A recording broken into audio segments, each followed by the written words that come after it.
नमस्कार. साखी कहे कबीर, कबीरांचे दोहे आणि त्याचं स्वैर मराठी रूपांतर. हे रूपांतर केलं आहे सौ मनीषाताई अभ्यंकर यांनी. आपलं प्रकरण चाललं 61. गुरुशिष हे राखव अंग. दोहे आज आपण घेणार आहोत 37 ते 40. प्रथम आपण 37वा दोहा ऐकूयात. गुरु की आज्ञा आवै, गुरु की आज्ञा जाय, कहे कबीर सो संत है, आवागमन न शाय. गुरु की आज्ञा आवै, गुरु की आज्ञा जाय, कहे कबीर सो संत है, आवागमन न शाय. गुरूंच्या आज्ञेने यावं आणि गुरूंच्या आज्ञेनंच जावं. कबीर सांगतात की असे संत सद्गुरू शिष्याला आवागमनातून मुक्त करतात. शिष्यांनी कसं वागावं ते कबीर या दोह्यात सांगतायत. शिष्याने गुरूंच्या आज्ञेत यावं आणि जावं म्हणजेच नेहमी गुरु आज्ञा प्रमाण मानावी. कारण गुरु शिष्याच्या हिताचीच गोष्ट सांगत असतात. गुरूंच्या आज्ञेप्रमाणेच वागणारा शिष्य हा खरा शिष्य आहे. असा शिष्य सद्गुरूंना समर्पित असतो आणि अशा शिष्याला मग पुनर्जन्माच्या खोड्यात अडकावं लागत नाही. आता आपण याच दोह्यावरची मराठी साखी ऐकूयात. यावे जावे गुरु आज्ञेने, समर्पित व्हावे गुरुसी, कबीर सांगे संत से तो, नाशी आवागमनासी. यावे जावे गुरु आज्ञेने, समर्पित व्हावे गुरुसी, कबीर सांगे संत से तो, नाशी आवागमनासी.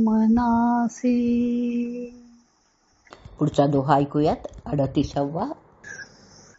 लक्ष कोश जो गुरु बसै, दीजे सुरति पठाय, शब्द तुरी असवार है, छिन आवै छिन जाय.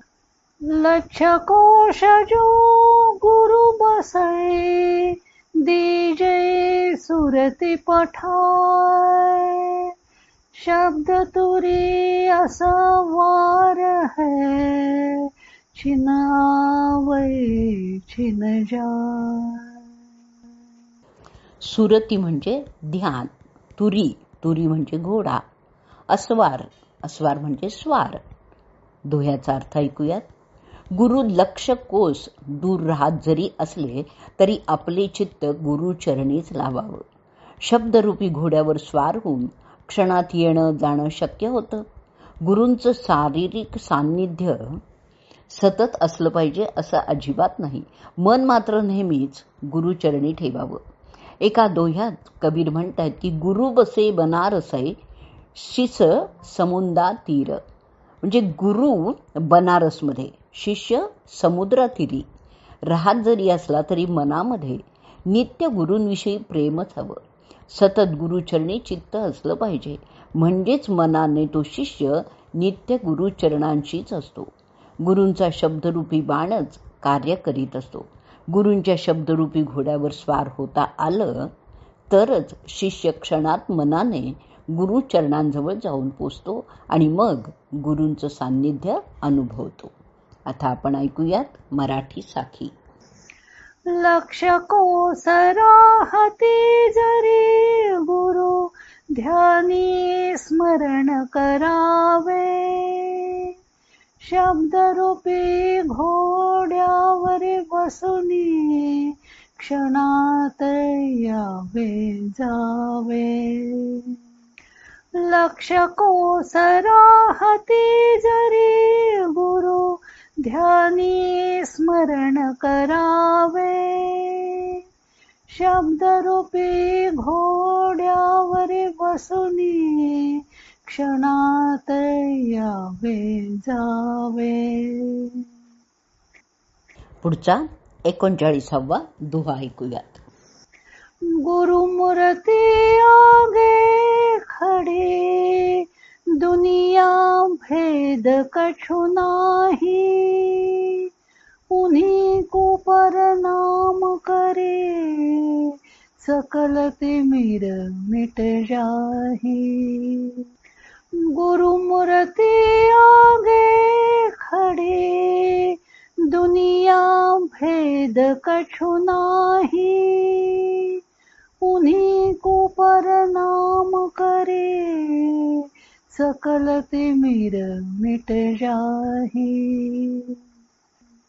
गुरुमूर्ती समोर उभं राहावं.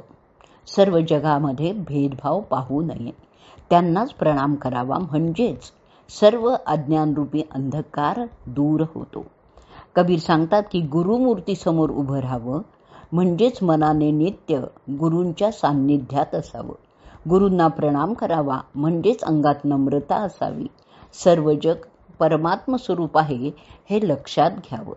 अशी शिष्य लक्षणं अंगी बाणवली तर अज्ञानरूपी अंधकार नष्ट होऊन शिष्य ज्ञानी बनतो.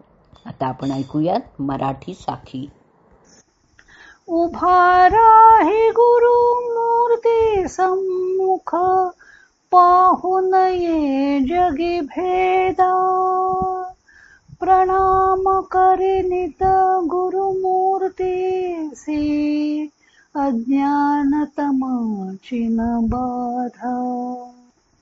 उभा राही गुरुमूर्ती सम्मुख पाहू नये जगी भेदा. प्रणाम करी नित गुरुमूर्तीसी अज्ञान तमाची न बाधा. पुढचा दोहा ऐकूयात 40वा. गुरु शरणागती आंडके करे भरोसा और. सुख संपत्ति की कहे चली नहीं परख ये ठोर. गुरु शरणागति आंडके करे भरोसा और. सुख संपत्ति की कहे चली नहीं परख ये ठोर. गुरुला शरण आल्यावर गरीब बिचाऱ्याने आणखी कोणावर भरोसा ठेवल्यास सुख संपत्ती तर दूर जातेच, परंतु स्वर्गलोक किंवा परलोकी सुद्धा ठाव मिळत नाही.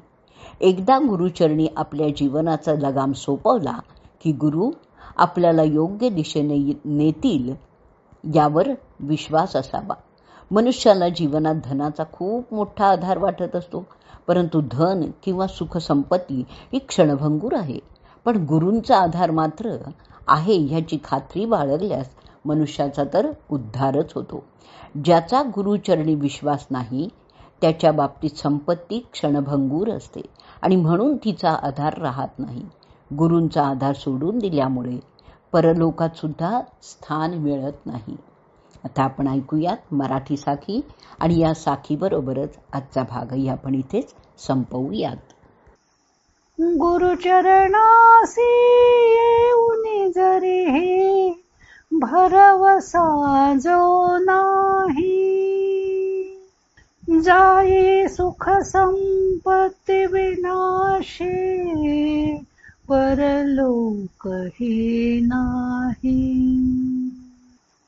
गुरुचरणासी येऊनी जरी भरवसा जो नाही.